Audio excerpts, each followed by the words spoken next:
Hello, everyone, and welcome to the final webinar in the Thriving Together, A Family's Guide to Navigating Disability Services series.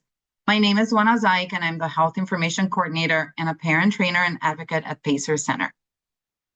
Today, we're going to wrap up 5 weeks of learning, discovery, and community building. Throughout this series, 22 panelists, both parents and professionals, came together to help create what we hope has been a meaningful and practical content. They showed up with honesty, vulnerability, compassion, and tremendous expertise, all grounded in a shared commitment to supporting families navigating complex systems. My hope is that through this webinars, you felt a little bit more informed, a little more confident, and a little bit more connected to a community that understands this journey. For the parents who have joined us throughout the series, if there's one thing that I hope you take away, it is this. Your story, your questions, and your advocacy matter. Parents are not simply participants in the system. You are partners in shaping it. And when families and professionals work together with trust and shared purpose, we move closer to a world where every child and every family can truly thrive. For professionals who have joined us, I want to offer a brief reflection. Behind every policy, service, and program, there is a family navigating real life every single day. And I know you know that. The knowledge you bring to your work is incredibly valuable. And when it is paired with listening to lived experience, it truly becomes transformational. Because when families and professionals truly listen to one another, systems become pathways, and children and families begin to thrive. And with that spirit in mind, I would like to introduce you the agenda for today. And is basically, next we'll be introducing our panelists. After that, Jamie is going to take us through the power of peer connection and speak about Family Voices of Minnesota. After Jamie, we're going to have building communities of belonging and possibility through Courage Kenny that Annika is going to take us through. Leah is going to present navigating supports through Minnesota's Department of Children, Youth, and Families. Is a newer department, and I'm very excited to hear what she has to say about that. And then we're wrapping up with 2 parent perspectives. One is Brian's journey and his passion for supporting his child that turned into having his own consulting business. And then the next one is Sarah's journey of really how she is doing advocacy, has been doing advocacy, and how she turned pain into purpose. And with that, I would like to introduce you to our panelists. But before we even get there, I just want to acknowledge that this webinar series wouldn't have been possible without some really incredible people who contributed to it. And we really hope that it has served its purpose. And these people have been really instrumental in, just giving feedback to the content and then supporting the series itself. So here are our panelists. First and foremost, we have Jamie O'Connor. She's the Assistant Executive Director at Family Voices of Minnesota, and she brings more than a decade of both professional and lived experience navigating complex systems. She's a parent of 2 children, including her daughter with Williams syndrome, whose journey has shaped Jamie's commitment to strength-based, person-centered support for families. Jamie is a certified Charting the Life course ambassador, presenter, and of Good Life group facilitator, and a graduate of Partners in Policymaking and AMCHP's Leadership Lab. Her work centers on peer support, family leadership, and advancing equitable systems that honor the full humanity of individuals with disabilities and their families. Annika Allen is a community engagement coordinator at Courage Kenny Rehabilitation Institute, connecting adaptive sports and recreation, aquatic fitness, and ABLE programs with the communities they serve. She focuses on accessibility, culturally responsive engagement, storytelling, and building strong community partnerships. Previously, Annika spent 5 years with the Minnesota Twins in baseball operations. leading amateur player acquisition logistics, and advancing equity-focused initiatives. She's passionate about inclusion, community service, and the power of sports and volunteers with the Girls on the Run, Minnesota. Leah Wilson is the Children's Disability Services Program Manager at the Minnesota Department of Children, Youth, and Families, or DCYF, and you will hear her say that, that acronym quite a bit. She has spent more than a decade working in disability services and affordable housing and cares deeply about improving how systems support children and families. Her work is informed by both professional and lived experience, navigating complex service systems, which drives her commitment to bringing humanity back into how the department serves families. Leah believes relationships are the foundation of meaningful support and focuses on building connections across agencies and communities. Outside of work, Leah enjoys traveling, cycling, spending time outdoors in northern Minnesota, and getting lost in a good book. Brian Johnson is a parent of a 21-year-old young man with disabilities. He works in disability-related planning and built a special needs plan for his son that extends into retirement, with a focus on setting goals and navigating services and supports towards greater independence.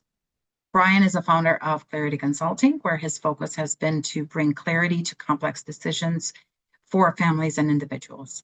Brian is also a graduate of the Partners in Policymaking program. Sarah St. Louis, she is an architect, a parent of 2 children with disabilities, and a project manager at MG2 with nearly 20 years in the architectural profession. She is a certified AA coordinator, a leader in accessibility and disability advocacy across architecture, business, and public policy.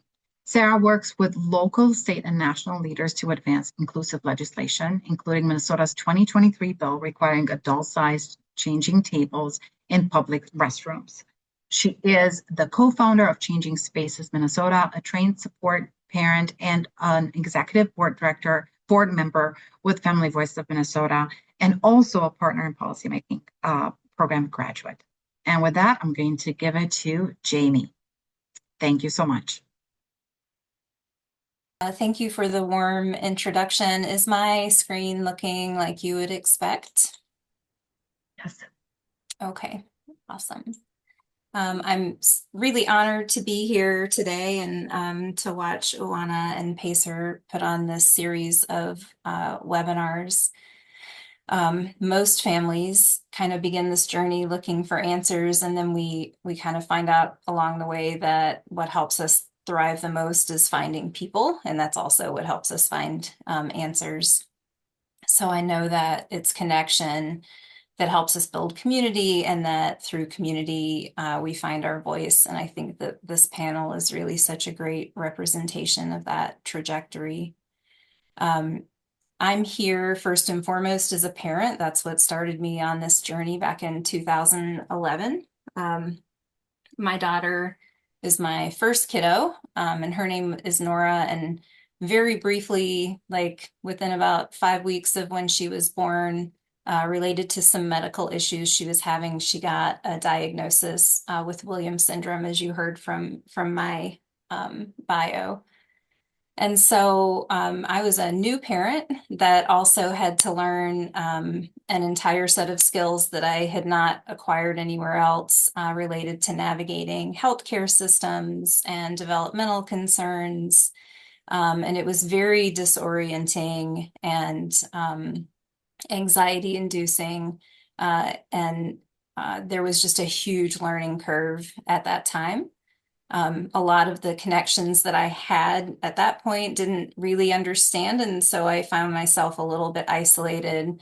And so I think, like a lot of parents that end up on this journey in a variety of ways, I started looking for the people around me that kind of looked like us and were doing okay, right? Like I needed to see that. So on this picture, you can see my kiddos who are 15 and 13 now. That's Charlie. This was our very first advocacy walk or event. We were in Charlotte at the time. But that's kind of what brings me here today. That's the personal side of that. So I am here to share a little bit about my personal journey with peer support, but I'm also here, as Alana mentioned, with Family Voices of Minnesota. Um, and um, but this picture is actually one of the first moms that I connected with. And I had a group of like four of us. All of our kids had the same diagnosis, but we didn't live near each other. And so Erin, who generously let me use this photograph, she and I ended up meeting finally in person after knowing each other for online for about 2 years. We made the trek to meet each other in person. Um, but it was so wonderful to have those connections to really normalize the late night searches that we had, the desire that we had for reassurance, and for really just looking for people that have walked ahead of us or are walking beside us. So it was kind of my first foray into peer support. And it's really those experiences that led me to get involved with Family Voices of Minnesota. I imagine many people here have heard of us, but we're a family-run nonprofit, and we're offering peer connection and support to Minnesota families that are raising children with disabilities and special health needs. Family Voices has two national affiliations. We're the affiliate for Minnesota of Family Voices National, but also Parent to Parent USA. And we operate on based on kind of research informed best practices from Parent to Parent USA when we're making those peer connections. Because we know that the research says that families that are connected through parent to parent networks report increased confidence caring for their children, increased confidence navigating complex systems. And really interestingly, they also report fewer emergency room visits and fewer missed work days for parents and school days for kids. So Family Voices really has the goal to improve family well-being just by connecting them with one another. Um, and I have felt that those connections in my life have for sure changed my daughter's trajectory and hers. There's so many things I just wouldn't know about or be able to advocate for if I weren't connected with other people. Um, I'm going to talk just a minute about what that looks like right now, but peer support sort of generally means getting to talk with someone who gets it, learning from lived experience, and that families can really find connection at their own pace. And we really try to make that possible wherever they are in their journey.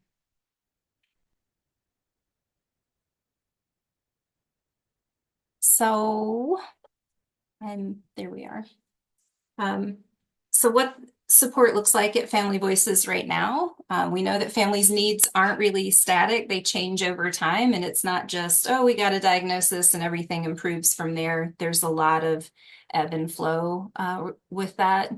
And so individual support, kind of one-to-one with another parent, usually on the phone or on a virtual call, is really useful when there's, well, at every time, but also when there's like a sudden or acute need. So like when you first get that diagnosis or a school transition or navigating a service for the first time, that one-to-one connection can really be a lifeline and someone that can walk alongside you. When families feel a bit more stable, the group support options are a wonderful space where families can kind of give and receive support. I saw some of our participants are people that I've met before in some of these areas. So really love to see the community supporting one another. So some of those groups are open forum. We have a dad's group, a group for Spanish speaking families, and then a lot of us, when things are stable in our lives, really want to dig into topic or family leadership learning. And we do a host of Good Life groups, which are based on charting the life course, which is a set of person and family-centered planning tools. So I just wanted, the QR code is our contact form. I just wanted to do a plug that that's there. Families move back and forth out of these. I might be in a group setting and then my daughter gets hospitalized and I just really need that one-to-one attention. This is just something that is an offering here in Minnesota. We have lots of wonderful offerings here. If I may add something here, Jamie, I wish I knew about Family Voices at the beginning of our own journey as a family, with our own kids, which was quite a while ago, because it would have made a difference. It would have been, it would have felt more connected to a community, and not have to feel like I have to over-explain over and over. So the fact that I discovered you guys now is just amazing. And yes, those groups, the monthly groups are just really wonderful. So thank you. I appreciate that. I think so too. I'm for sure biased. But over time, for families, support stops being something that we receive and becomes something that we help create. That's very often the progression that we see, which is almost all of the panelists that you've had have and been a result of that, I feel like.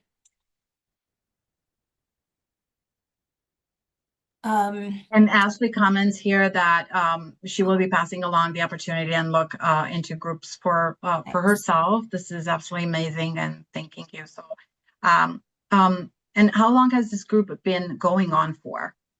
Erin asks. Yeah, so the nonprofit has been around since the early 90s. The virtual group started, I want to say, 6 or 7 years ago and have grown from there.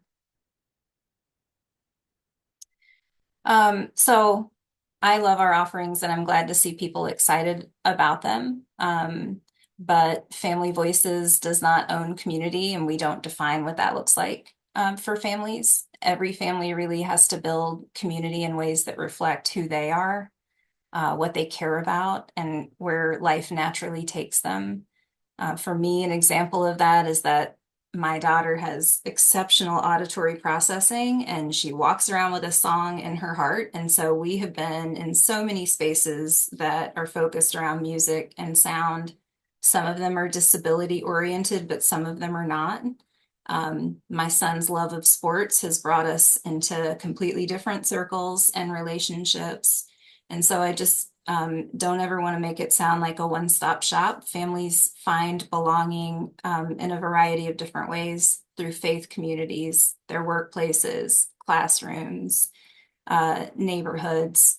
They're just, I think we all know there just isn't one version of community for families raising disabilities.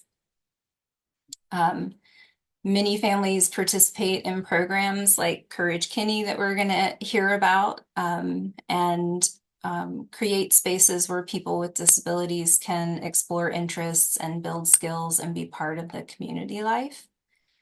And so I'm sure no one here will be surprised to hear that when we're in those spaces, we're also improving them, meaning that we can help advocate for environments that are more accessible for our kids and our family.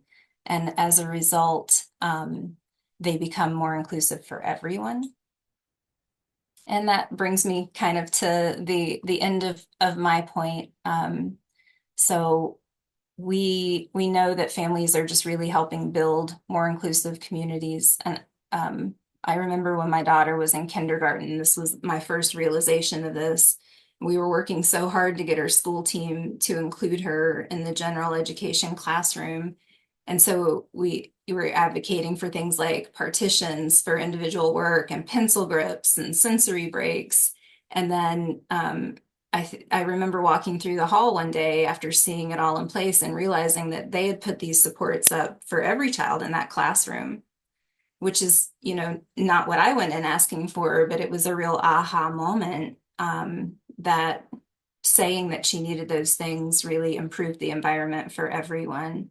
And that's a simple example, but you're going to hear, from Brian and from Sarah and just see the full trajectory of some of that.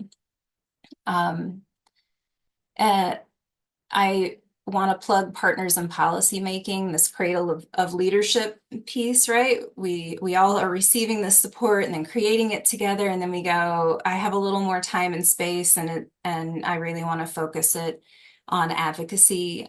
So families here or individuals with disabilities that haven't heard of partners in policy making, I think Oana, a lot of your panelists went through that program. I am Um, a graduate of that program. My husband is a Same. graduate of the program. Yeah. Jamie is. Sarah was a classmate with my husband, of my husband's, and Brian graduated from Partners last year, actually, too. So we're all, yes, majority of us. Yes, big plug. And it looks a lot of different ways, right? Which is, again, part of the beauty of it. So I appreciate being able to share, I think the thriving together theme, I just love it because it's about finding community, and here we are, and noticing where you can make a difference and speak up, and just really helping to shape spaces and systems for other families as well. Absolutely. And Michelle, I'll the Partners in Policy Making is going to be a resource for you, provided to all participants after this webinar. So, and I can put in the link to their website as well. But it is a fantastic program, and we're a result of that. We are really very passionate about what we do and our lived experience for sure. Yeah. Thank you so much, Jamie. This was fantastic. Really, really appreciate it.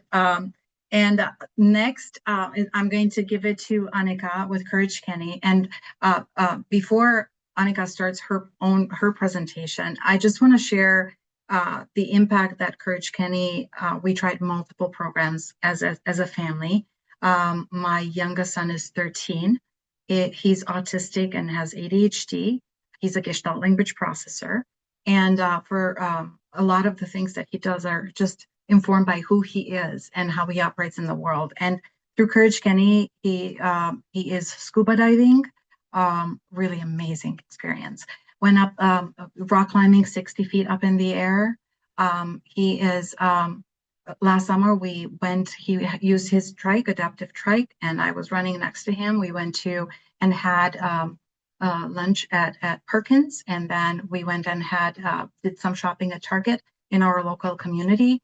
And all of this because the support is there when it's needed. And I truly believe that anyone can thrive with the right support. And Courage Kenny is the best example for that. Their staff and volunteers make really like little things that might seem impossible possible. So I can't wait for Annika to share what they offer. Well, thank you for that kind introduction. I feel like I don't even need to present anymore after that. You're such a great advocate for us. And yes, I truly appreciate it. And just wanted to take some time here to just let everyone know about our programs that we provide. So, can everyone see my presentation screen just to confirm? Yes, we're good. Okay, great.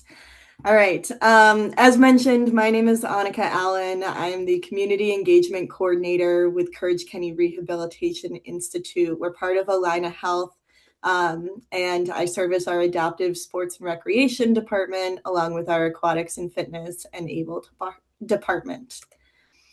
So what we do at Courage Kenny, as mentioned, we partner with all people to live, work, and play to their full potential. And that is however they want to be able to achieve those things.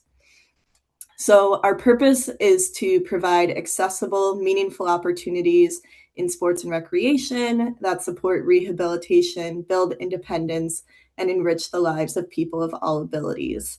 We believe recreation is a fundamental part of the human experience and essential to well-being. Our programs remove barriers and create inclusive environments where individuals can explore new abilities, gain confidence, grow through positive skill building experiences, and we empower participants to define themselves by what they can do. So there's a lot of outcomes that come from partaking in our programs, and so many positive things that I have listed here on this slide. But really, what I think is most important is that our participants walk away with joy and being involved in something, whether it's for their first time or really finding an activity that they love to do and really having an outlet and a space in which they can partake in that. And the sense of belonging in the community that they build being involved in our programs. Regardless of which program a participant may be involved in, if you ask them, a lot of times they really do say it is being able to show up to a wheelchair basketball practice or to a try scuba clinic and being surrounded by people that are going through similar lived experiences as them, and the comfort that brings, and the confidence that our participants also get being able to try something they otherwise might not thought possible. So we offer 16 different programs throughout the year, and a spectrum from competitive sports such as wheelchair basketball, wheelchair softball, etc. Our competitive swim teams and track and field teams compete up at a national tournament in the summer, but we also offer a level of recreation activities that are designed for participants that are looking for like one-to-one support. So scuba diving that was mentioned, rock climbing, golf, cycling, bowling, our alpine skiing, snowboarding program that just wrapped up. All of these programs, participants are paired one-to-one with a volunteer, sometimes even 1-2 or 1-3. And these volunteers are highly trained to support these participants, regardless of what their ability may be, and adapt the program as needed so that the participants are feeling most successful. So regardless of what abilities you might come into, we have so many different adaptations, from equipment to way in which you may be performing the activity, that you can adapt based on the individual. So just some numbers from the last few years. We've had over 500 athletes participate in our programs in a given year. This is from 2024. We're almost finalizing our 2025 data, but similarly, again, over 500 participants participating in our program. And the number that I think really stands out to me is that we have over 800 volunteers participate throughout the year, and providing over 18,000 hours to all of our programs. And our volunteers are truly what make these programs so special. And I'll get into that in just a little bit. Annika, one question here, super quick. Oh yeah, does shoot. the child, Brooke is asking, does the child need to have a specific interest or sport, or are there ways to try them out? Yeah, that's a great question. So I would say a lot of our sports are designed in a way that you can sign up for a session. So for example, our rock climbing class is starting for the spring, and that's like a 6-week program. So you can sign up for the session and start. And if it's ever not a good fit, our program specialists are there to work with you if you decide that's not something of interest. We also do offer some camps and one-day clinics throughout the year where people can be provided the opportunity to try something for the first time. So for like our alpine skiing, snowboarding program, we have a few one-day clinics. So if people aren't really sure if that's something they're going to like or not, we always suggest like the one-day clinics could be a great fit to try it out. We also offer equipment assessments. So if you are considering participating in a program and are wanting to know like the equipment used, such as our cycling program, we have multiple modalities such as tricycles, hand cycles, recumbent bikes. You can come in and schedule an assessment with us, and we'll actually help you like try out the equipment in our garage or in our gym at our Golden Valley campus, and also work with you to decide like what adaptations might need to be made to those various equipment pieces. And that's how we got into the tricycling program. And then there's a group that met too along over the summer. And then we moved into getting our own son's tricycle, which is fantastic. And Charlotte commented that both of her children have found immense joy and have grown in skills and confidence through the aquatics program at the Golden Valley location. And it has been an incredible experience. So she's very grateful for, similar to our experience too, for the Courage Kenny offering. So thank you. Thank you. And then Yeah. Selby is asking if the children need to be under a waiver. And I think that's something that you might be covering a little bit later down the. Yeah, yep. Yeah. I'll get into that in just a little bit. Yeah. And Thank thank you for the kind words, Charlotte. So just going back to kind of that similar theme I was talking about earlier, but really just the sense of joy and the confidence that our participants find from being a part of our programs is something that we really pride ourselves on. So just showing this statistic again from outcomes we've received from participants over the years. And who we serve is a wide spectrum. So a lot of people might assume that our adaptive sports and rec programs are for adults only, or maybe for wheelchair users, or for those with physical impairments. And our programs really do service everyone, regardless of age and regardless of ability. So some things to keep in mind, as we kind of alluded to just then, with a lot of adaptive sports equipment, that equipment can get really expensive. And one thing that we always want to make sure with our programming is that we remove as many barriers as possible so that anyone can participate that wants to participate. So we have a fleet of adaptive equipment on site at our Golden Valley location that we will actually loan out over the course of the year for those that are interested. So for example, with cycling, again, our cycling program takes place in the summer, and you can be involved in the program, which meets on a weekly basis, or you can also come in and do an assessment with a hand cycle, for example, and then actually rent out that hand cycle like for the summer so you can go out on your own rides if there's trails near where you live. And we also offer a cost share application. So if approved, it covers up to 90% of the program fees. And we really try to keep our program fees low thanks to external grants, corporate partnerships, and the foundation support from the Allina Health Foundation. We also work on a case-by-case basis with waivers.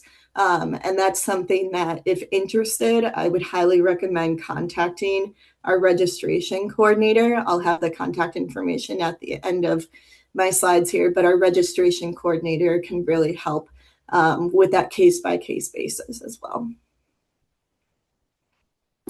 So as I mentioned, our volunteers really are the heart of our programs. And we have so many volunteers that come with skills in so many different areas. For example, rock climbing, all of our volunteers are super passionate to be there. They all have climbing backgrounds themselves. They have to be belay certified in order to be a volunteer within that program. And they're all extremely knowledgeable to be able to adapt as needed to whatever the participants' needs are. So regardless of the sport, our volunteers really do work with the participant to make sure that they are getting the most joy and the most confidence out of the program that they participate in. We also have a number of special events throughout the year. For example, we hosted the Wheelchair Softball World Series back in August, which was a national tournament bringing in adult wheelchair softball teams from across the country. And we are hosting the Discoverability Zone at the Handy Ability Showcase, also known as the Handy Medical Conference, in the start of May. And then our community partners is really what helps kind of these programs continue to grow and serve more participants. So the partnerships we have with corporations and donations we receive from them, funding for our programming. We partner with a lot of nonprofits in the area. So for example, the Loppet Foundation and Three Rivers has really helped us expand our Nordic cross-country ski program. We have a great partnership with the Minnesota Golf Association now that has helped us expand our golf programming to 5 different locations across the Twin Cities area. Park districts as well, and schools. So we have partnerships with Brooklyn Park Parks and Rec, the city of Plymouth, and the city of Robbinsdale, and we're bringing programming that's coined Adaptive Rec Fridays or Adaptive Rec Tuesdays, depending on the location, where we actually bring a different activity every week to their community center so that people can get introduced to cycling, tennis, wheelchair basketball, archery, kind of just like a good introductory to all of those activities. And then also schools. We are always open to partnering with schools, bringing some of our equipment to do a demonstration at a school if organizations or schools are interested in how can they make their programs more accessible. Are there ways in which they can provide adaptive programming? And we love to work and partner with organizations on how they can continue to make those spaces more inclusive. So if you ever have an organization or a school in mind, you can always reach out to us too, and we'd love to partner with them and think of ways that we can dream up making these spaces more inclusive. So as mentioned, thanks Charlotte, a few other things at Courage Kenny that I just wanted to highlight. Our aquatics and fitness department offers community-based classes, adaptive swimming lessons, and one-to-one programs in both our pool and fitness center, focusing on, again, whatever the individual might be looking for, if it's strength, balance, stability, endurance, gaining confidence in the pool.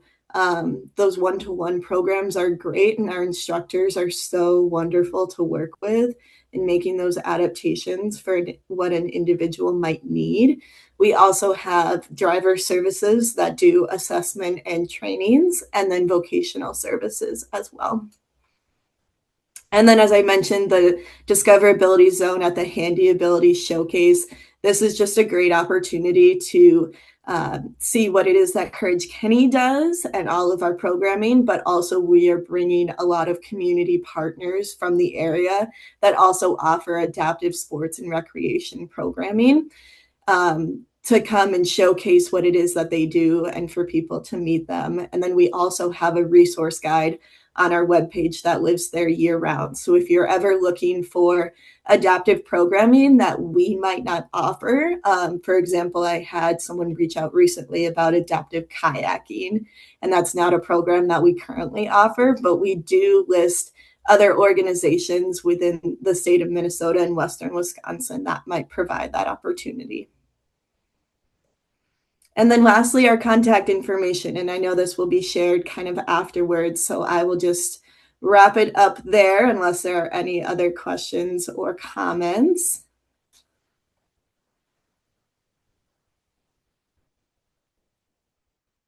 Let's see. Oh, you're on mute. Okay. Thank you. Technology is not my friend tonight.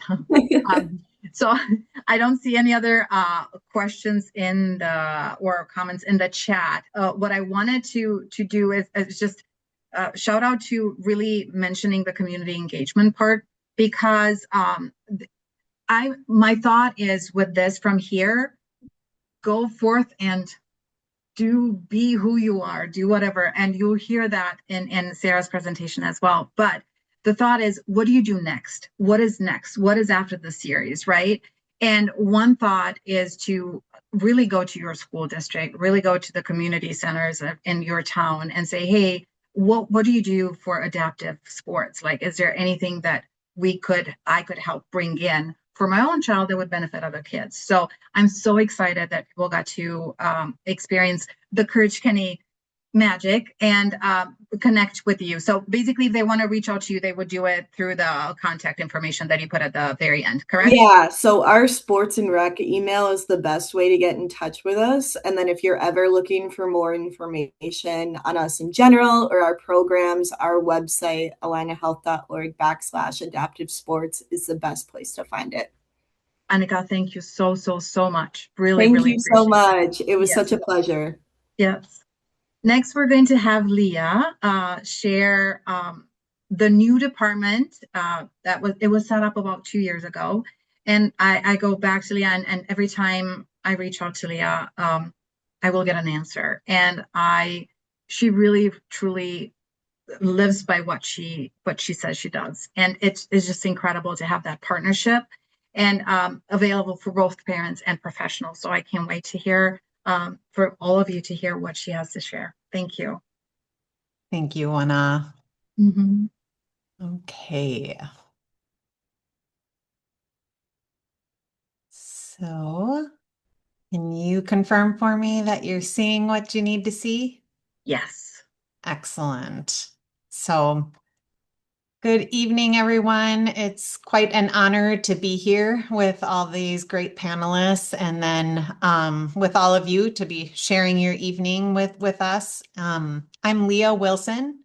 So as Juana introduced, I'm the Children's Disability Services Program Manager. I will share more about my role in a little bit, but I really wanted to start with, I'm also a mother of three, two of whom are children who are now grown with disabilities, and spent over 15 years navigating disability services and really, in my words, kind of having to fight for what my kids needed to be able to live in a way that they should be able to live. And so I have not forgotten those years. And I often say this role is new at the state, and I'm new to the state as well. And when I joined, I was like, oh, my life all of a sudden made so much more sense when I saw on the inside what I was experiencing for all of those years. And so I really say that lived experience is what is most impactful and informing my work. And so when I do say that I'm passionate, at the state, we often are up here in the policies and statutes and all of that. And I'm very passionate and deeply committed to bringing back humanity to how we serve children and families. So often in my spaces that I find myself, I'm asking, well, but how does this translate then to our families? Like, what will that look like then for our families? Like, we're talking all this kind of lingo, but what does that look like in reality? And so I just share that because really I feel my lived experience and what I've gone through is what most impacts my work. So I wanted to give some context, though, about the Department of Children, Youth, and Families where I work. And since it's a new agency, it's also, we call it DCYF for short, because we've got long names. My title is long. Our department name is long. So DCYF, if you hear me say that, that's what I'm referring to. It's a new agency, and it was born out of a need to replace fragmented systems that made it difficult for families to find access to the supports that they need. I think that I'm preaching to the choir when I'm saying everybody knows what I'm talking about. But that was why DCYF was created. And I want you to keep that in mind as you hear kind of me share about our department. And so DCYF wants to provide a clear front door for families, an entryway that families can recognize as a place to come and seek and receive support. And that probably isn't what you think of when you think of a state agency. And that's why I'm here to share tonight. And all of the work we do is grounded in our vision for a Minnesota where children, youth, and families are valued and thriving, not just surviving. And so as I think of this Thriving Together webinar series that Juana has led us through, it just fits. We fit into that, and it wouldn't be a typical fit. And I'm really glad that fits in with our mission at DCYF.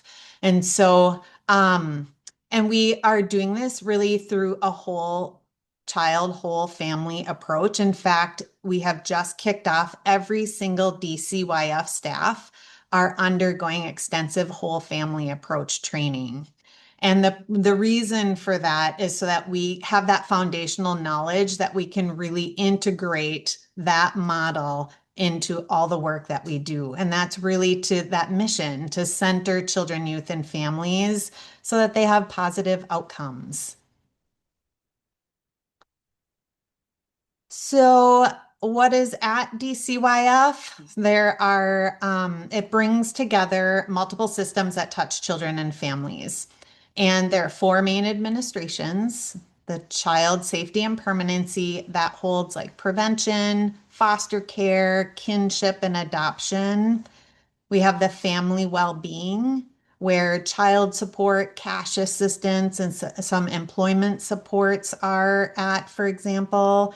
We have the economic opportunity and youth services and youth justice. Restorative practices are there. Food shelf support is found there. And then we have our early childhood administration, and that's childcare and early learning services. And really, all the DCYF programs are to help keep children safe and to provide families with the supports they need to care for their children. So at the end, I'll have some links. The DCYF website is a fantastic website to learn about what programs we hold and what is all there. But I just wanted to give you kind of context as I then share about the Office of Transformation. And this is where I sit, is within this. I love it being part of an office that is just set up to transform. We know that there's a lot that needs transformation at the state. And so DCYF, because of the mission, the vision, and why they were created, designated an entire office to that. So within the office is my team, which is the Family and Children's Programs team. And we have three positions. One, mine, that's designated for matters related to children's disability services. And then my two colleagues that are in the areas of children's mental health and family navigation. And really, when DCYF was going to be created, my title, I always say Children's Disability Services Program Manager, is a little misleading because most of disability services for children still lie within the Department of Human Services. And so I don't oversee any services and I don't oversee any programs. But don't worry, I can still help you. I'll get to that and explain that. But that's not my role, but my role is to be that connector. So because those services are still over in DHS, the response was, then we want designated people who are to fill that gap, to be that connecting point. And you'll hear more about that. And the Office of Transformation, it supports all the DCYF administrations and the programs and the services that are offered in DCYF. So our team, what we are doing is we're finding where are those connection points, where within those four administrations and all the programs and services, where does children's disability connect with? Where does children's mental health connect and family navigation? So that we're kind of getting our house in order. We are literally building a map of all of those connection points so that when one reaches out to me and says, I'm looking for this, where is it? I can know, okay, here's where it is within our house, or if it's not, we're also connecting and knowing where our connection points are outside of DCYF. So we're kind of wanting to get that all, those connection points made, and that's kind of what we're working on. And to then kind of be able to, once we know that, to make sure that those systems are all connected. So we serve as liaisons across the programs and administration. So just like you may contact our team because you're stuck and you don't know who to contact or where that connection point is, people within other state agencies can also contact us. And so we're trying to be that liaison and strengthen that interagency collaboration because we know that we are siloed. We are operating separately in our own little silos, and that doesn't work because that's not how families work. That's not how children work, but they're connected with all of these different programs. And so, because families are connected within these different programs, we also have to be, and that's kind of our role in the Office of Transformation on our team.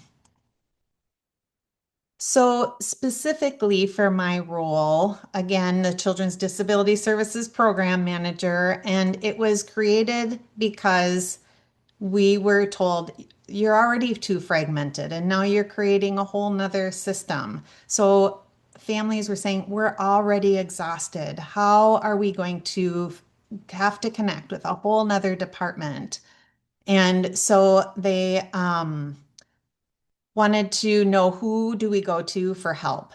And the counties, our county partners were also saying the same thing of like, if we're going to have another department, then we need clear partner and leaderships in these specific areas. So our roles were created, and really my belief is it's our responsibility at the state to organize ourselves so that families have different experience. And if we aren't organized on the inside, then that's what families are going to experience. And that's kind of what we're already living. That's what I lived for many, many years, and we're trying to change that. So then also in my role, I'm making sure that disability is considered in all of our programs and policy decisions so that disability isn't some afterthought as we are creating these policies. So again, as I'm asking the question of how is this going to impact families, I'm also asking the question of how have you considered disability when you're making this policy for children with disabilities? How is that going to impact them? And my work directly supports the Olmsted plan. I was just the team lead for developing some new goals. And because DCYF is new, we didn't have any goals in the plan, and children and youth are sparsely represented in the Olmsted plan, and we aim to change that as well. So we have some goals that will be coming out for public comment here in about a month. Hopefully we'll get some feedback from some of you on some of the work that we have begun with the Olmsted plan.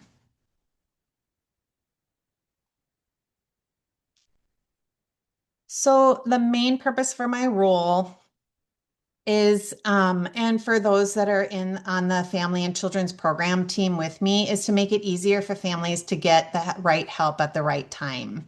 A lot of my work within the Olmsted plan, the feedback that we received, because one of our goals is around reducing institutionalizations for children under 17.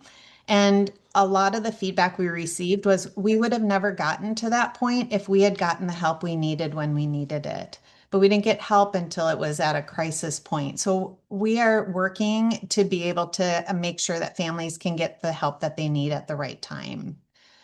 And then we are in the Office of Transformation, and we're transforming the ways that things have been done before. From its inception, DCYF has aimed to do things differently by reducing barriers for families through the no wrong door approach. So I know you may have encountered, I know I did, that you would call and you'd get, oh, we can't help with that. That's not our area. Oh, can't help with that. That's not our area. And really, DCYF wants to be the model for the entire state enterprise of the no wrong door approach, so that when you do enter a door, even if it's not the right one, that you get a warm handoff with follow-up to make sure that you get connected to where you do need to be connected. Where we do the footwork, I tell Juana, I'll do the footwork for you so that you don't have to. And that's what we want to be doing for our families as well. And We're really that really doing that. requires, You have done that multiple Oh. times. Every time I reached out with something I couldn't. Yes, thank you so much. Yes, I'm glad to do that. That's why I'm here. So But that requires coordination, and it requires staff having knowledge and having the resources that they need, and to develop kind of these structures like our map to know where things are and the processes to be able to help support a coordinated effort. So we're not there yet, but it's where we are working toward being. And there's a lot of support through our leadership of doing great things like the whole family approach that really is at the heart of DCYF, wanting to do things differently. So that's the work we engage in, because children in Minnesota and their families, they deserve for us as a state to do better.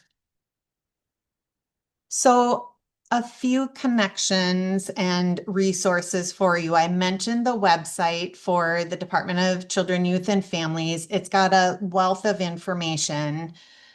One of the things that I always say is we've often got hubs of information, and I remember sometimes when I was in the midst of everything, it was too much. I just needed somebody, like I couldn't dig through there was so much information and so many resources.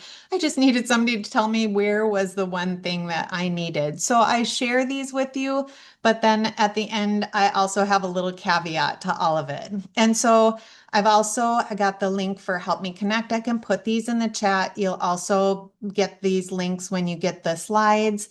And Help Me Connect does just that. It connects you to, things, disability services, childcare, developmental, behavioral concerns you have. It has, again, a wealth of information. Many of you may have already used that resource. Family and community resource centers, to kind of try to find some local resources, or if you need help navigating supports, there's some family navigation supports that are available there. And I put in the ombuds for mental health and developmental disabilities because sometimes things don't go right. And that's who you go to have to be able to put in a complaint. Where if you have tried and something has not gone right, they're the ones that you can turn to. I hope you don't have to use them, but they are still a resource for you, because I just met with the ombuds for mental health and developmental disabilities today to say, what are you hearing from families? What are the problems that they're encountering? Because that informs our work as well. So if need be, that's a connection for you. And then the Children's Mental Health Directory. This is more for professionals, for our county partners, but it is a public platform that has all kind of the state identified liaisons throughout several departments that serve as connection points. And it gives great information of like, here's the questions we can answer. Here's the questions that we can't answer. So that can be a great resource, especially maybe for if we have any professionals or county staff that are on here tonight. And then finally, our transformation office email. So I put this because if you're feeling stuck and you have an issue that's related to children's disability, children's mental health, family navigation, send us an email and one of us will contact you, or we will connect you with the people that you do need to speak with. And not just that, but we will follow up to make sure that connection, actually you got the answers that you needed. And so I will end there. Thank you for letting me share this. If you want to contact me, you can certainly send it to the transformation office. It comes to my team. And so, but if anybody has any questions, I'm open to questions. Otherwise, I really appreciate being able to be here tonight and share with all of you. Thank you so much, Leah. There are no questions, just Jamie made a comment, and I agree that your commitment and energy can be felt. So thank you so much. Thank you. Thank you. Thank Thank you. you. Yes. All right. Next, we have Brian, and Brian is a father. He's Scott's dad, and he's going to share his experience. So I'm going to share my screen and hope it's going to work. So one moment here, and just a moment, and here we go. All right. Can you see my screen okay? I can see you and the slide. I found the slides. Why don't you let me try to share and see if I can get it to work on my end here? That would be fantastic. It does not, there's something that I've done at the back end, and I apologize profusely to everybody. I have no idea what happened, but I am yes, sharing my screen now. Can you see Scott there? yes. Thank you. Awesome. All Thank right. you. Thank you. Thank you for the introduction, Juana. And I just have to let everyone know that uh, I am honored to be part of this panel.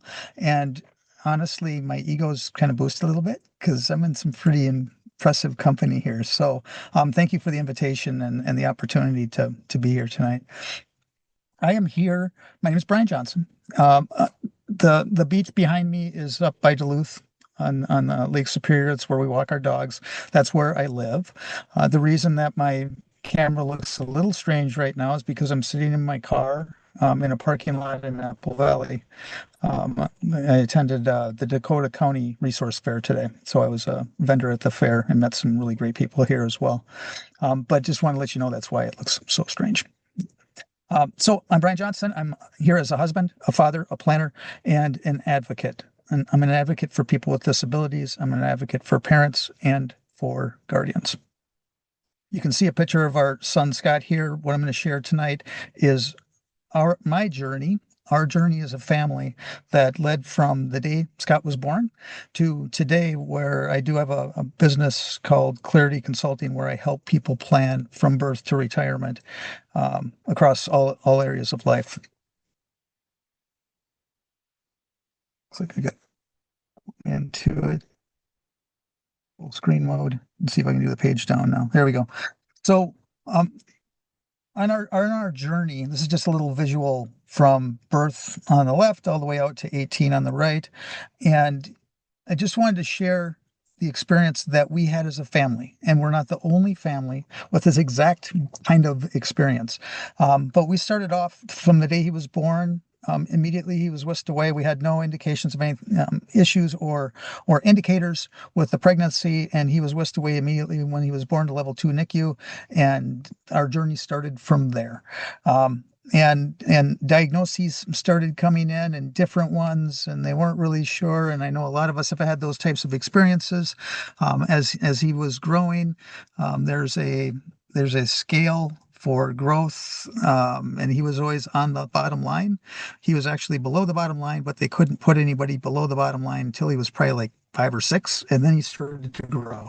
And so that was amazing when that started to happen. It was a great time just for that from that perspective. But we had the standard therapies on the top half of this slide. Physical, speech, occupational, the DAPE, general education classroom. He started out at age 3 in preschool, started on an IEP, and I list IEP every year because they were different every year, and that's significant. That's part of the journey. Um, he started off in the main classroom and then supports. He had one-on-one, three-on-one, and a peer in the classroom.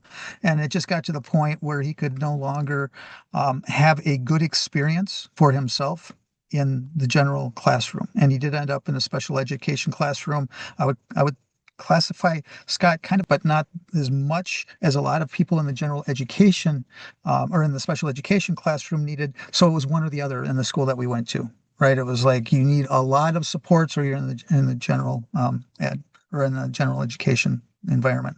So that was the experience that we had. We didn't know the term least restrictive environment. We didn't know anything. We just went in and did the best that we could.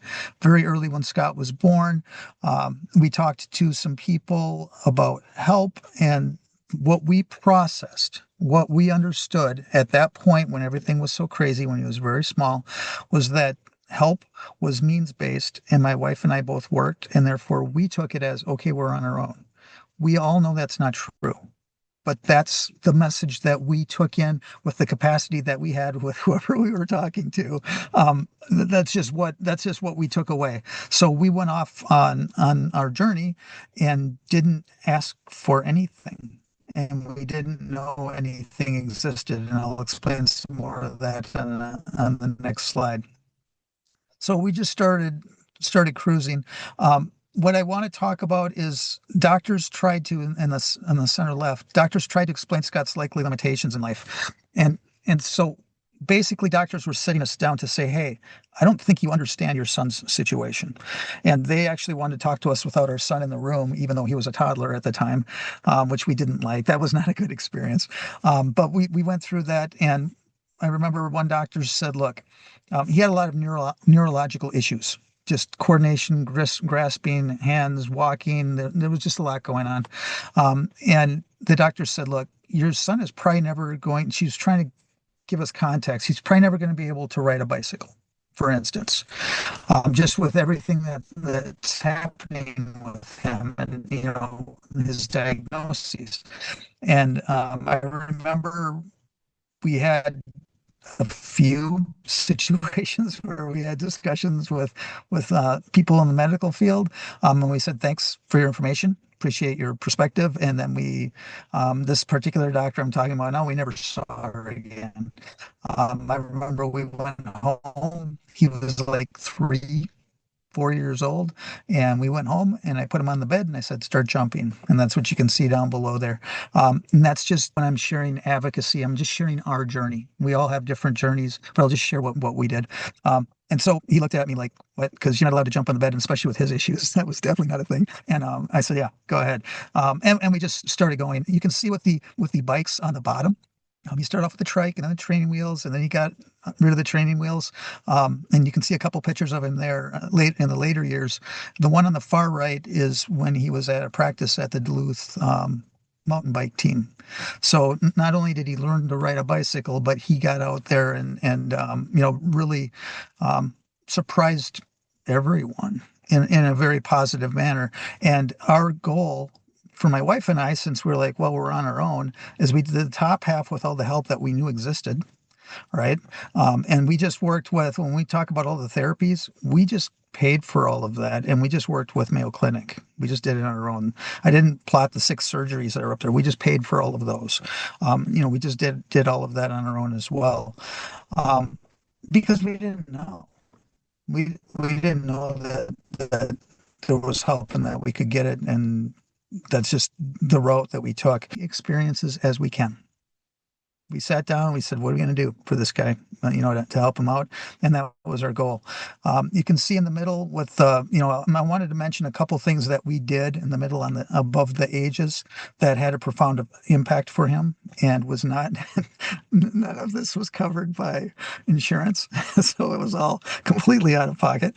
But cross brain training was something that it's working the brain across what's called the corpus callosum, I believe, at the center of the brain and the hemispheres. And my wife found it, and she said, I think this is something we should do for him.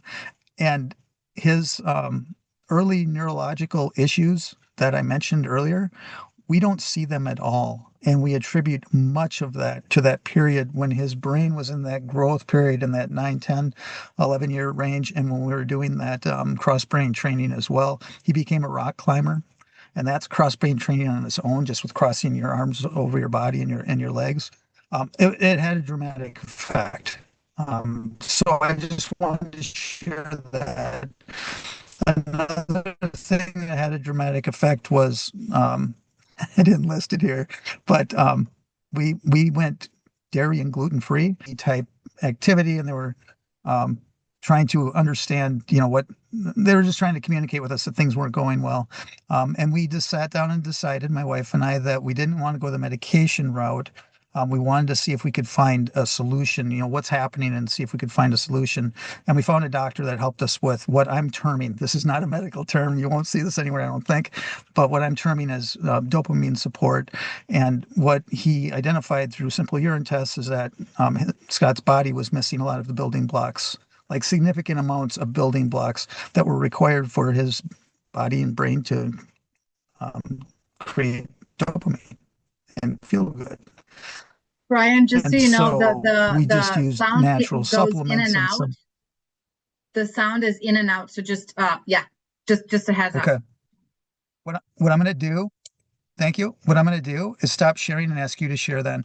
I'm doing a hotspot off my phone sitting in my car, so I probably don't have the bandwidth that I need to share the screen. and we'll just work with what, Okay, what we can. let me see if um, I can, yeah, let me see if I can do that. Hold on a second. Okay. And I'll just finish up with that. So the dopamine support was hard. It lasted a year. And we talked to the doctor and we said, we are not interested in the long term, like the medication, like he just needs it for the rest of his life. We want to see if we can fix something. And he said, that's exactly what we're doing. It took a year. That's a long time to be doing something like that. But we stopped doing it when he said that his urine results were looking strong, and he's been fine. And his body did stabilize with that, exactly like the doctor said we were trying to do. Um, so yeah, it worked out. It worked out really well. Um, and then if you can scroll down a little, yeah, How about now? go ahead. Can you see it at all? Yeah, I can. It's okay. So And you if you can scroll see me back up to the, too. There's yep, I can something that see I you did too. to the screen, We so got my sincere apologies. No, you're fine. We got a bonus tonight. So if you scroll back up to the top one, just for a little short period more, I just want to see what else I had on there. Oh, he did get work experience and through VRS, which was fabulous. While he was in school, they showed. So we knew about IEPs. That's all we knew. So if we wanted to talk to somebody about anything with disability, it was a special ed teacher. That's just that was the only person on the planet we knew to talk to. And then VRS showed up and we started talking about work, and that worked out really well. Let's go down because I want to be mindful of time here. So then Thanksgiving of Scott's senior year in high school, he came to my wife and I and said, "Hey, I decided I'm going to graduate. I'm done with high school." And we are like, this is exciting. That's right on. That's fantastic. And then behind closed doors, my wife and I just looked at each other and said, he's not ready and we're not ready. There's got to be something else. And so then I started digging and started looking at that point when he was 18. And I built his plan, which is on the right side here on the slide. And it's just piece by piece, organization by organization, person by person. And I was just like, wow, there's a lot more than nothing. The special ed education that we knew about that's available, and it's amazing. And we built an amazing plan for him. And right above the question mark and the person on the right in the middle, there's a driver's license. And he this summer got his driver's license. It took 6 years. He has an intellectual disability as well. It took 6 years and 6 tries, and he stuck with it, and we stuck with it, and that's what I'm talking about. And and a personal experience of advocacy too, because it's kudos to our whole family. I mean, my wife and I figured out a way to keep it of trying and seeing you failed on the screen every time it happened. But he got through it. He's been driving off-road side by sides and ATVs since he was 14, so he's been driving for 7 years. He passed the driver's test, no problem. They were impressed. They're like, wow, you're a really good driver. So that's advocacy in a way too, right? Getting those experiences and just sticking with it. The next slide, please. Yeah, this is the last slide. So what emerged from our journey? First of all, the specialneedsplan.com is a website that I created for all of us, for parents and guardians, on navigating, building a plan from today out to that person's retirement. So we have this plan in place across all areas of our son's life. And it's amazing when you get to that point. I can't explain. If you're there, you know exactly what I'm talking about. If you're not there, I'm telling you, once you get to that point, it's an amazing feeling and relief. And it's exciting for our children too. So with that, it's just a self-guided navigation in categories of getting started, benefits and supports, and how to plan and manage. And it's a self-help website and guide out there for people. On the right. Oh, thanks for popping that up, Jamie. And then the next step was my business and my passion of. This was really hard the way I did it. It took me a year and a half to build that prior slide. It took me a year and a half to get to the point where I thought, oh, I can start thinking about my son's retirement. And I went to ask someone who was helping with some other tasks and ideas. And he was like a CWIC type person to help with, if you work, this is what happens with your benefits. And I asked him, "Do you mean for you?" And I said, "No, I mean for my son." And he said, "I've been doing this for over 10 years." And he said, "Nobody's ever asked me that before." And it's outside the scope of what he does. And I understand that now. But that was an aha moment for me that, oh, there's probably not a lot of us that make it this far, right? With where we feel comfortable with where we're at now, and then we're planning for retirement. So that building that structure really changed everything, and that's what led to Pathway Planner and the services that you see on the right that it provide for people who want to take it to that next level and really build that plan out. But that's sharing one advocate's journey. I'm very passionate about this, and I really appreciate the opportunity. I need to hand it off now to the next person, I think. Thank you so much, Ryan. Thank you. Really appreciate it. Thank you. Thank you. And people can reach out to you. Everybody will have access to the slides after the presentation, after the webinar tonight. So just know that.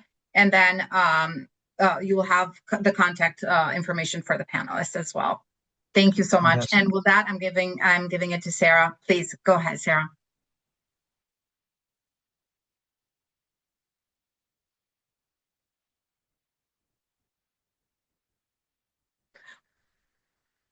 Sarah, you're muted. Okay, can everybody see my screen? There you go. Yep. Awesome. Okay, wonderful. So my name is Sarah St. Louis. I have a lot of letters behind my name, and I'll explain some of them as we go along. But I'm going to talk about how turning pain into purpose. So my journey started back on February 6, 2013. My son Ezra was in an automobile accident with his daycare provider, who was not allowed to transport daycare children. She was not licensed for that, and got a used car seat and did not install it correctly and wrapped her vehicle around a pole on the side that Ezra was on. Ezra acquired a severe traumatic brain injury and subsequent seizure disorders, developmental delays, physical disabilities, and a whole host of other things. But today he is a 3rd-degree brown belt in martial arts. He's there on the right.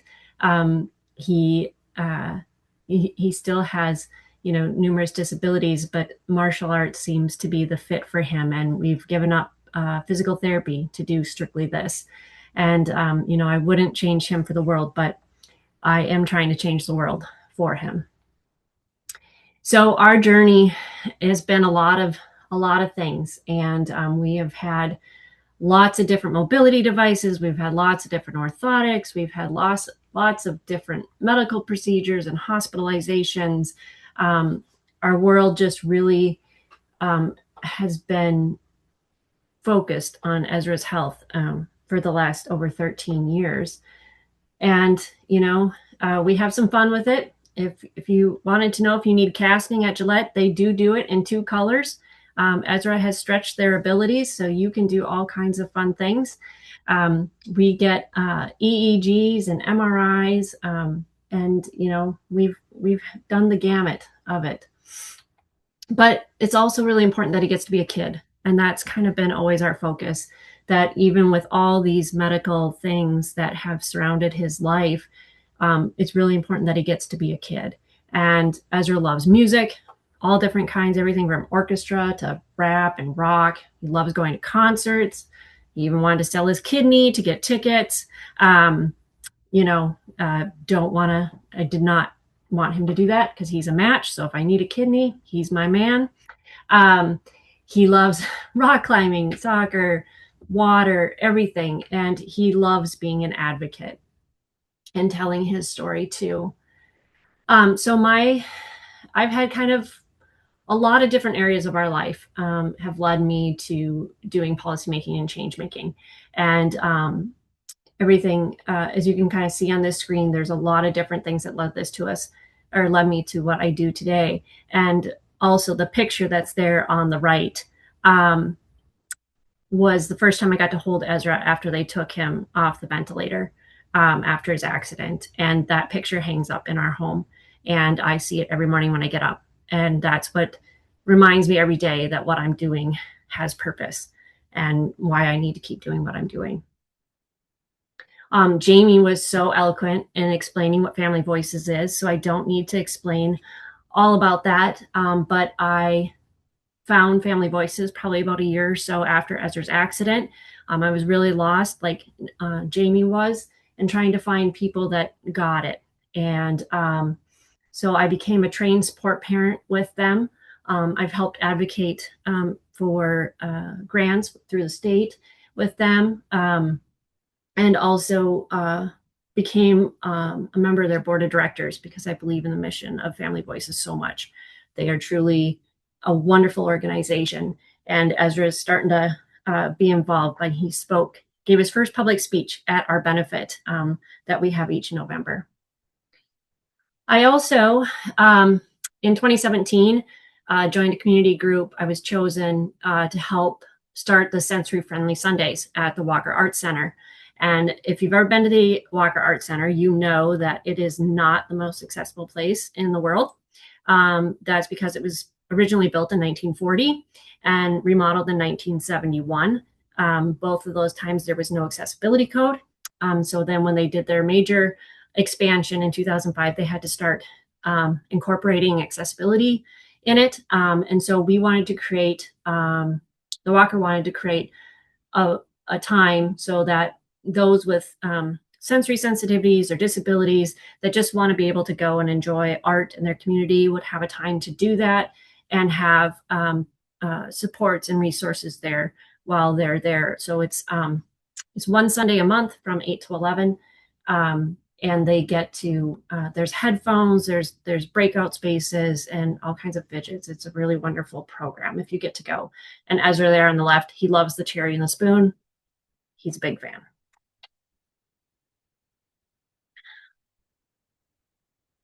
And then I joined Partners in Policymaking. I was referenced from those within Family Voices and a few other people I knew, and I didn't really understand what it was. But when I was working at the Walker, I heard Dr. Colleen Wick, who started this program back in 1987, speak at an event at the Walker. And I thought, wow, she really seems to know a lot about disabilities. I had no idea who this woman was. And so I wanted to see, I was going to be doing a presentation, and I thought she would be a great asset to that presentation. And so I had emailed her, asked her if she would, and she said, sure, come visit me. We can talk about this. And after we talked about it, she asked why I cared about disabilities. And I told her about my son. And I said, yeah, I don't know. These people have been bugging me to sign up for this Partners in Policy Making thing. So I filled it out. I'm just waiting to find out if I have been accepted. And she just reached across the table and was like, I run that program. And I was like, oh, I had no idea who she was. Now I research everybody that I meet with. But I got to meet lots of legislators and that's federal judge Donovan Frank there on the right-hand corner in my class. And we learned a lot about how to work with elected officials from your local school board all the way up to the White House, and how to positively change the way that people with disabilities live, work, and are educated. So it's for those with disabilities and parents of children with intellectual and developmental disabilities. And so after I graduated from Partners, I wanted to do a bill because Ezra had lost every ability he gained during his accident, and that included being able to be potty trained. And so the only places I had to change him was on dirty public restroom floors or the back of my car or some other undignified sanitary place. And I just thought that that was really wrong and I could do something about it. So Senator Hoffman helped me with language. And I, since being in architecture, I thought, well, I can just write what it's going to be. And that wasn't really the best approach, but did it. And Kelly Morrison, who was my representative in the House at the time, she's now my Congresswoman, she authored it in the House. And I would only get hearing notices about 48 to 72 hours beforehand. And I was traveling a lot for work. So I was like putting out calls, social media, hey, does anybody want to testify? I got Pacer to write a letter of support. And I was kind of doing this a lot on my own, and it was really hard. But then COVID happened during this when I wrote the bill, or shortly after we started getting hearings, and so everything that wasn't about COVID or essential government business got shut down. So that went my bill. But I wrote the bill, like I said, because, this is what would happen. My child would be on the floor like this. These are friends of mine. They told me I could use their pictures. But this is the reality of people, and knowing that in an instant your life can change and you might need this. And realizing that bathrooms are really inaccessible, even if they're supposed to be accessible. In the state of Minnesota, you cannot put infant changers in the accessible stall. It's against the code, because usually that's the only restroom those with disabilities can use. But it was just in this picture, when Ezra had surgery on his feet, I couldn't even shut the door to the stall because it wasn't large enough, and it was supposed to be the accessible stall. But then we came back in 2023, and in that interim, I started working with the Department of Labor and Industry, and started working with the Minnesota Institute of Architects, and my friend Trem, she loves to do the behind the scene things, which is perfect for me. And she would do all the work of looking for the hearing dates and helping to organize getting people, because that's what she likes to do. And it was really helpful. And we learned that we needed to include the media and social media, and we needed to diversify. So we weren't just a bunch of moms. We are now self-advocates. There were spouses, there was nurses, there were veterans. So we diversified all that. And it really helped us be able to change how we were going to do this bill. And we also did it with something called expedited rulemaking. And expedited rulemaking is essentially once a bill is signed by the governor, becomes law within 9 months from that date. And so whether they write the regulations or not, it's the law. And so that meant that the Department of Labor and Industry had to write the code right away, and then it would be go through. And then on May 24th, on the front steps of the Capitol, my bill was signed into law. And so I was really excited, but I couldn't be there because I was becoming a certified ADA coordinator. And so John live streamed it to me, so I still got to watch, and I was crying in my class and people were staring, but it's okay because it was a happy moment. And then I got to be on the Department of Labor and Industries. It's called the TAG team. It's the Technical Advisory Group, and they're the ones that determine the code language for the actual this actual bill. And you'll see that the effective date wasn't until August of this past year, because even though it was law, our way our codes work is that it has to go through all these different steps. And usually our code cycle is every 6 to 7 years. So this was kind of like in between. And so we had to shove it through. And we still made it work. And but it is now law in Minnesota with written code. And then just a few weeks ago, I became a licensed accessibility specialist in the state of Minnesota through the Department of Labor and Industry. So that was exciting. And during 2023, when we were doing the code, Sean and I started the Minnesota chapter of Changing Spaces Minnesota. So Changing Spaces in Minnesota, we are not a business. We are not a nonprofit. We're just a bunch of moms across the country with a website. And this was started to help bring awareness to the need of having these tables, these changing tables, and to help push legislation in different states to get this passed.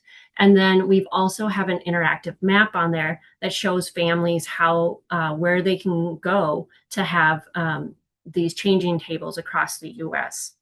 So when they're traveling or planning trips or events, they can do that.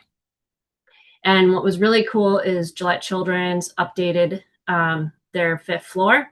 And I worked with them before the code was officially released on best practices for adding adult size changing tables. And so they had a ribbon cutting event, and they invited us to come to that. And so I first got the idea at the Gillette Children's when they had a Minnetonka clinic, because I had to put Ezra on the floor to change him when I was there. And I was looking at a therapy table during one of his therapies. And I was like, well, this would be really helpful if it was in the bathroom. And the next time we came, the therapist had put a table in the bathroom. And then I started thinking, these should be everywhere. Can they go up and down? Can there be accessories? Like my architecture brain was going nuts. And so Gillette did this, and they didn't just do one restroom, they did 3. So that was really super exciting. And then we also found this company called Momentum Refresh out of California. They have a mobile restroom, accessible and inclusive restroom. And we paired them with the Minnesota State Fair, because the Minnesota State Fair did not have any accessible restrooms, especially not with tables. And they were looking for ways to be more inclusive and accessible. And so we got them connected. And this mobile unit, it has a ceiling lift, it has an adjustable height changing table, the sink goes up and down, the grab bars on the toilet go up and down, side to side based on the person's thing, and then it has a lift to get into it. And it's the only air-conditioned bathroom on the state fairgrounds, and it's cleaned after every use.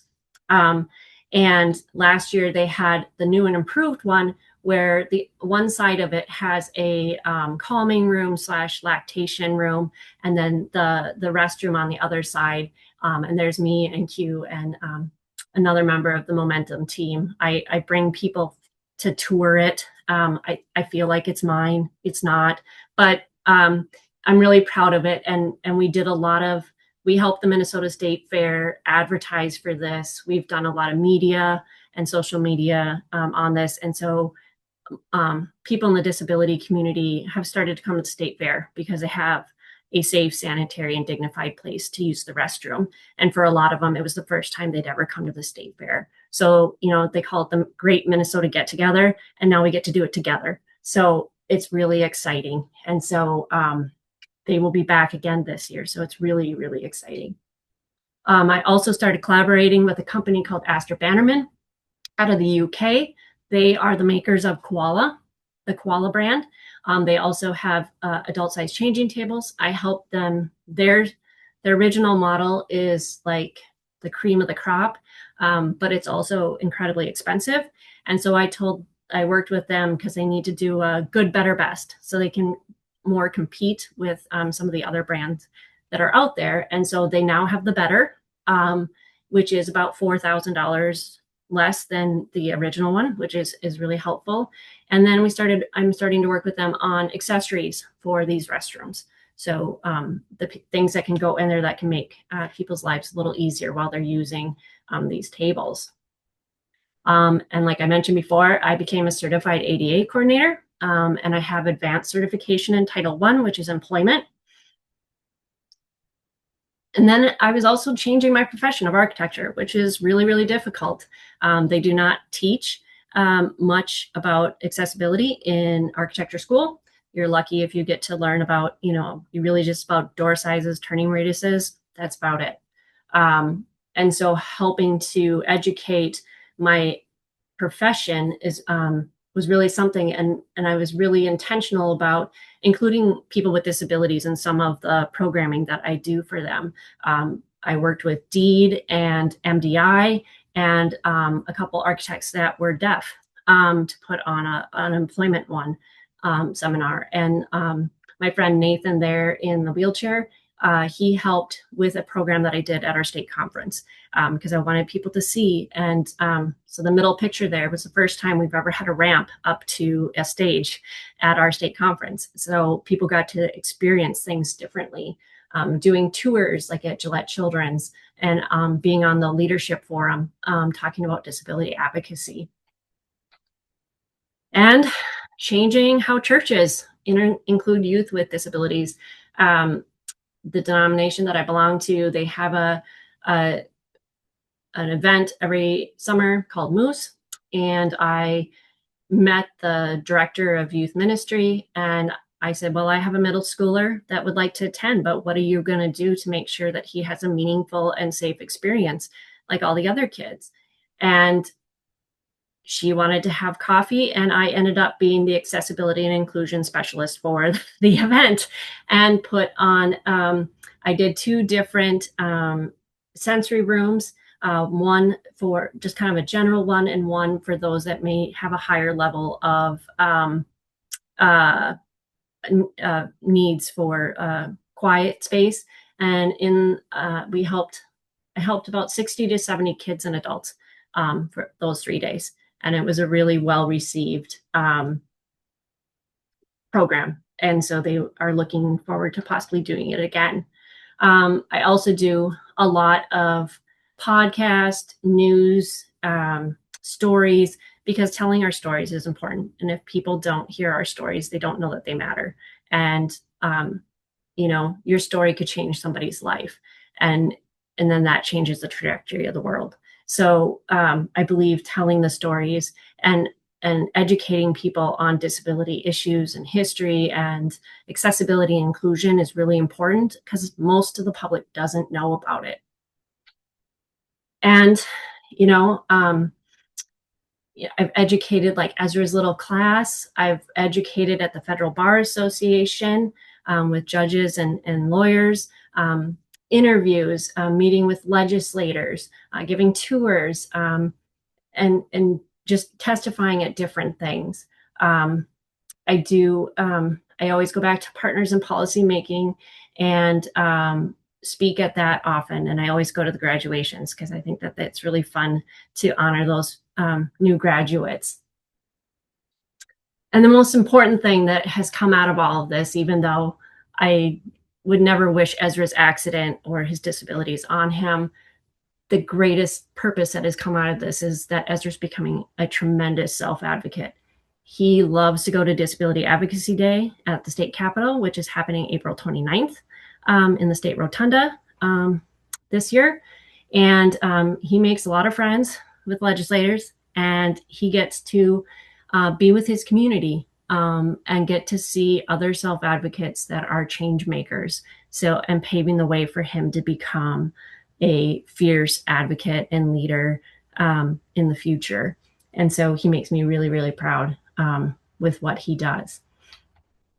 And, just like a couple little quotes, and when Joe Biden when we found out the night that he had won, he gave a speech, and he said something to the effect that, those with disabilities are the fabric of our community, and they matter. And Ezra was watching, and he said, "He's talking about me, Mom. He's talking about me." And that was the moment that he realized that advocacy and politics were really important for his life going forward. And so that is why I've really included him in a lot of the work that I do, so that he can learn from that and know that, he deserves dignity, respect, and an equal chance at the American dream. Because civil rights aren't given. You have to fight to get them, and you have to fight to keep them. And so it's really important with that advocacy. And, that's how you try to change the world. But advocacy isn't always big things. Sometimes it's the little things. And sometimes it's just sharing your story, or writing a letter to a legislator, or attending a webinar, finding what does. And so, if you can just change one life, you've changed the trajectory of the world.